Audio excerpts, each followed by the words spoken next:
An astronaut was tricked by his teammates into performing a task outside the spacecraft, just as he was about to return. He discovered that his teammates had made him wear a fake spacesuit. Their goal was to observe the entire process of him slowly dying, while exposed to the intense radiation of space. But strangely enough, in the face of his cruel teammates, Mickey didn't show the slightest sign of anger. He even cooperated willingly.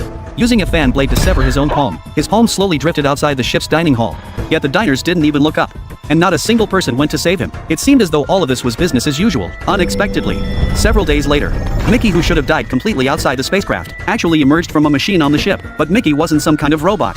He was the ship's infinite cannon fodder. Whenever there was a risky mission or dangerous scientific research, Mickey would be sent out to carry it out. And after his death, he would be 3D printed anew, with the memory data backed up before his death reloaded. During the years traveling from Earth to the colony planet, Mickey had already died 16 times, so the crew called him Mickey No. 17. After experiencing 16 deaths and rebirths, Mickey fully understood that within this system, he was nothing more than a tool. If he dies, he'll be printed out to continue working, so he chose to protect himself with numbness, pretending not to care. But the agony of each death remains exactly as it was. The pain before death has never faded. Mickey had thought his life would go on like this forever. Just then, a turning point in fate appeared. The spaceship they were on finally arrived at the colony planet. The fleet commander decided to send out a small team to investigate. Mickey, treated as cannon fodder, tagged along. The planet was covered in ice and snow, so the group entered an ice cave to observe the planet's geological structure. But just as they were preparing to leave, a female team member at the rear of the group suddenly spotted a terrifying, monstrous insect inside the cave. Terrified, she immediately opened fire with her machine gun, but unexpectedly shattered the ice wall in the process,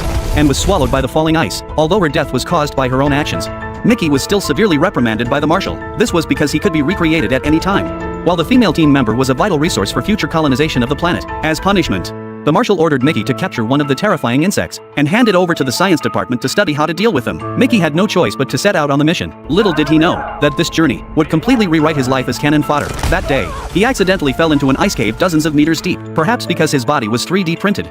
Mickey didn't die, but the excruciating pain left him unable to get up. To make matters worse, the communication and heating devices on his suit were damaged. Mickey felt utterly hopeless. But just then, a teammate who had come to deliver his lunch spotted him. Overjoyed, he immediately asked the teammate to rescue him, but the teammate stopped halfway down, because all he wanted was to take Mickey's gun and sell it on the black market for a quick profit. In the teammate's eyes, Mickey wasn't a person. He was just a tool that could be revived anyway. The gun was worth more than the man, because guns couldn't be printed. After saying this, the teammate left, although the teammate's reasoning made sense.